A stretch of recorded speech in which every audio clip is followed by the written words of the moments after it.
विधायक रघुराज प्रताप सिंह केवल प्रतापगढ़ तक इनका एरा नहीं रहा है। औरंगजेब की मकबरे कब्र को लेकर जो विवाद हो रहा है उसको राजा भैया किस तरह से देखिए, औरंगजेब तो ऐतिहासिक खलनायक था, है और वो खलनायक ही रहेगा। नहीं, हमारा सौभाग्य है और सिर्फ हमारा ही नहीं, गोपाल जी का भी, विनोद सरोज का और जनसत्ता दल के सभी समर्थकों का, कार्यकर्ताओं, पदाधिकारियों का ये सौभाग्य है जो क्षेत्र में इतना स्नेह, सम्मान और सहयोग मिलता है।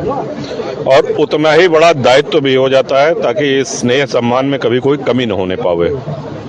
अभी करोड़ों की सड़क बनी है, अन्य जनप्रतिनिधि जहाँ 2-2 किलोमीटर के रास्ते, बहुत सी सड़कें अभी प्रस्तावित हो जो जल्दी ही आने वाली है, उसकी भी सूची हम आपको देंगे अलग से। जो आपने महाकुंभ पे सौहार्द की बात की, क्या ये युवा पीढ़ी इस पे फॉलो करके के आगे जातिवाद की जहर से बच सकती है? नहीं, क्यों नहीं। देखिए, समाज में जो अच्छी चीजें हैं, जो हमारे सामने उदाहरण जो प्रस्तुत किए जाते हैं संतों महात्माओं के द्वारा, समाज के द्वारा, युवा पीढ़ी को उसको देखना चाहिए, उसका अनुसरण। देखिए, जातिवाद जो है, जातिवाद, एक मिनट साहब, किसी भी चीज को आप बांटेंगे तो वो कमजोर होगी। ये आपकी 5 उंगलियां हैं, इनको अलग अलग करेंगे तो ये कमजोर होंगी। लकड़ी का एक गट्ठर है, उस पूरे गट्ठर को, में ताकत है, ठीक है।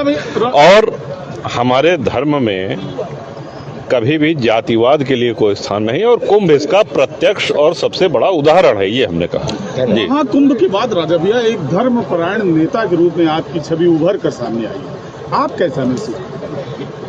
नहीं, धर्म और सनातन तो सदैव से हमारे लिए सब कुछ रहा। उसमें कोई महाकुंभ के बाद ऐसा हुआ हो, ऐसा नहीं है। कुंभ में हमको भी एक लंबे अवधि तक प्रवास करने का सौभाग्य मिला, रहे, जो कुछ सेवा हो सकी किया। और मैं समझता हूँ कि पूरे भारत से सभी धर्मनिष्ठ लोग, सभी धर्मनिष्ठ हिंदू वो आए, स्नान किया, आनंद लिए। तो वो तो सौभाग्य है हम लोगों का कि इतना बड़ा आयोजन और उसमें हम त्रिवेणी स्नान कर रहे हैं। अच्छा, आपकी एक सूक्ति बड़ी प्रसिद्ध है, जोड़ेंगे तो बिल्कुल बिल्कुल बिल्कुल बिल्कुल बिल्कुल बिल्कुल। इसका युवा कहीं न कहीं फॉलो, इसको युवा भी समझ रहे हैं, इसको वरिष्ठ जन भी समझ रहे हैं, इसको हमारी माताएं बहनें भी समझ रही हैं और इसको आप भी समझ रहे हैं। आप लोग भी इससे सहमत हैं। अच्छा, क्षेत्र में आपकी लोकप्रियता आज भी देखने को वही मिल रही है, तो आप अपने इस घर परिवार को क्या समझें? बिल्कुल सेवा बताते रहे और जो भी हमारे अंदर क्षमता है और जो भी हमारे समस्त पदाधिकारियों, जनप्रतिनिधियों के अंदर क्षमता है, उसी सेवा भाव से लगे रहेंगे। और हम कुंडा, बाबागंज और प्रतापगढ़ को कोई एक अपने निर्वाचन क्षेत्र नहीं बल्कि एक परिवार की तरह से देखते हैं। राजा भैया, जैसा कि आप बागेश्वर धाम भी गए थे और धीरेन्द्र शास्त्री जी के साथ में आपने सत्य सनातन रैली में भी आपने बात किया था, तो वहाँ पे ऐसा आपको ऐसा क्या देखने को मिला जिससे कि आप वहाँ से जब से लौटे हैं आप लगातार सनातन धर्म पे पुरजोर लगा करके पूरे तरीके से एकदम निष्पक्ष होकर के आप वार्ता कर रहे हैं? नहीं, निष्पक्ष हम नहीं है।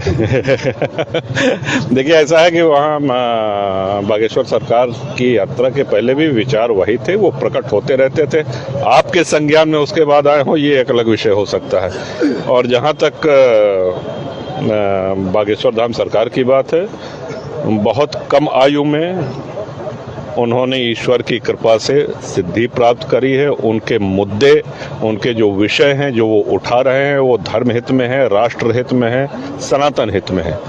सबको उनका इन मुद्दों का समर्थन करना चाहिए और मुखर समर्थन करना चाहिए। सनातन किसी विशेष पे तो बन नहीं सकता भारत हिंदू राष्ट्र। बिल्कुल, हमको और आपको सबको लेकर। विधायक रघुराज प्रताप सिंह केवल प्रतापगढ़ तक इनका एरा नहीं रहा है। औरंगजेब की मकबरे कब्र को लेकर जो विवाद हो रहा है उसको राजा भैया किस तरह से देखिए, औरंगजेब तो ऐतिहासिक खलनायक था, है और वो खलनायक ही रहेगा। लेकिन एक बात और भी अब राजा भैया को ले चल रही है कि राजा भैया की अब राजनीतिक पॉलिटिकल एजेंडा बदल रहे हैं। राजा भैया इसको लेकर क्या मानते हैं? वही एजेंडा जो अपने राजनीतिक, वही एजेंडा, कभी कोई बदलाव नहीं। तो ये थे कुंडा विधायक रघुराज प्रताप सिंह राजा भैया जो मीडिया से मुखातिब हो रहे थे और साफ तौर पर कह रहे हैं कि जो उनका एजेंडा राजनीति के शुरू से था 93 से, उसी फलसफे के साथ राजनीति को आगे बढ़ाने का जिम्मा लिया है और उसी के साथ आगे बढ़ा रहे हैं। तो आप देख रहे हैं सार्थक न्यूज भारत, इसी तरह से हमसे जुड़े रहिए। धन्यवाद।